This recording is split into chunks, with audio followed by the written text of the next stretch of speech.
আসসালামু আলাইকুম ওয়া রাহমাতুল্লাহি ওয়া বারাকাতুহু। আলহামদুলিল্লাহ, আল্লাহ রাব্বুল আলামিনের দরবারে শুকরিয়া যে আল্লাহ রাব্বুল আলামিন আমাদেরকে পুনরায় একত্রিত হওয়ার তৌফিক দান করেছেন। টিচিং ব্লগের পক্ষ থেকে আয়োজিত আজকে এই এসব কুরআন শিক্ষা পর্বে আমরা শিখব ইনশাআল্লাহ আল্লাহ শব্দের বর্ণনা। আল্লাহ শব্দের বর্ণনা আলিফ লাম লাম আল্লাহ। এই যে আল্লাহ শব্দ রয়েছে, আল্লাহ শব্দের ভিতরে এই যে লামটি, এই লামটিকে কখন কিভাবে করতে হয়, কখন মোটা করে করতে হয়, কখন পাতলা করে করতে হয়, আমরা সেই বিষয়ে শিখবো আজকে ইনশাআল্লাহ।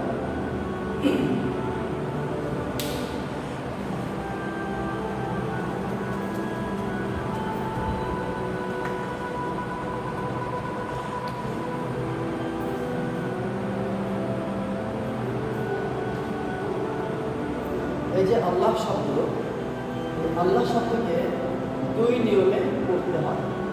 এক হচ্ছে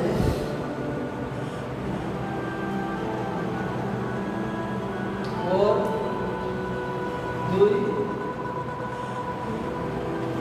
ওর অর্থাৎ মোটা।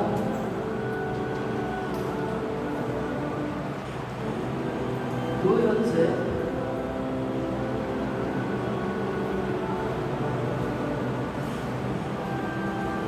বাড়ি অর্থাৎ পাতলা।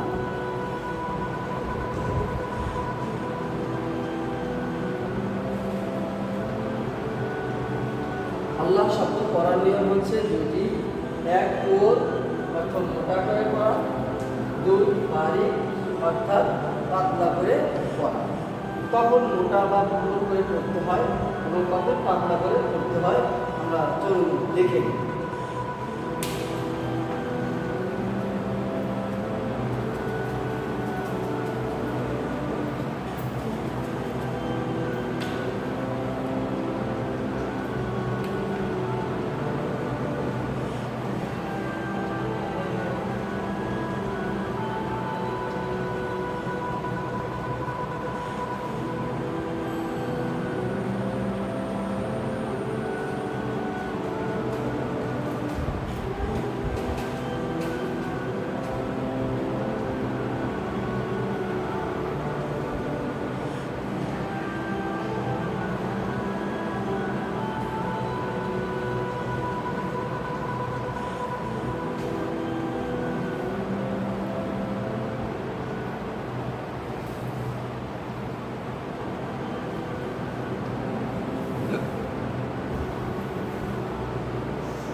আমরা দেখতে পাচ্ছি আল্লাহ শব্দের লামের ডাইনে অর্থাৎ ডান পাশে জবর অথবা পেশ থাকিলে ওর বা মোটা করিয়া করিতে হয়। আমরা সংক্ষেপে বোঝার চেষ্টা করি। এই যে আল্লাহ শব্দ রয়েছে, আল্লাহ শব্দের এই যে লাম, লামের ডাইনে অর্থাৎ আল্লাহ শব্দের লামের ডান দিকে ডান পাশে যদি জবর অথবা পেশ থাকে, আল্লাহ শব্দের লামের ডাইনে জবর অথবা পেশ থাকিলে ওই আল্লাহ শব্দ অর্থাৎ এই যে আল্লাহ শব্দ, এই আল্লাহ শব্দকে ওর বা মোটা করিয়া করিতে হয়। যেমন আল্লাহু হুয়াল্লাহু নারুল্লাহি আল্লাহু। আল্লাহ শব্দের লামের ডান দিকে আমরা জবর দেখতে পাচ্ছি।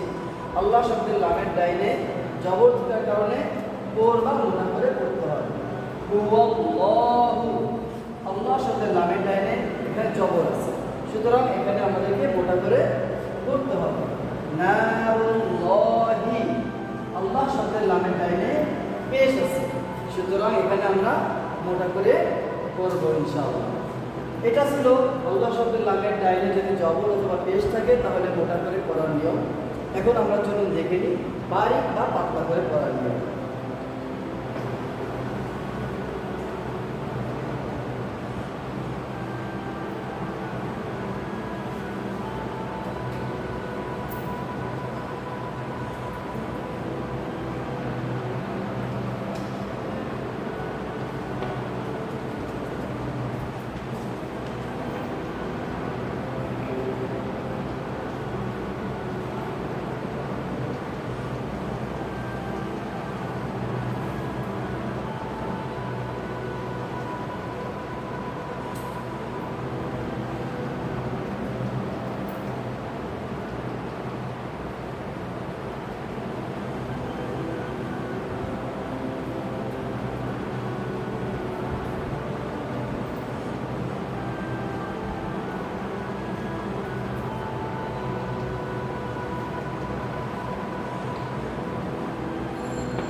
আমরা দেখতে পাচ্ছি আল্লাহ শব্দের লামের ডাইনে, আল্লাহ শব্দের লামের ডাইনে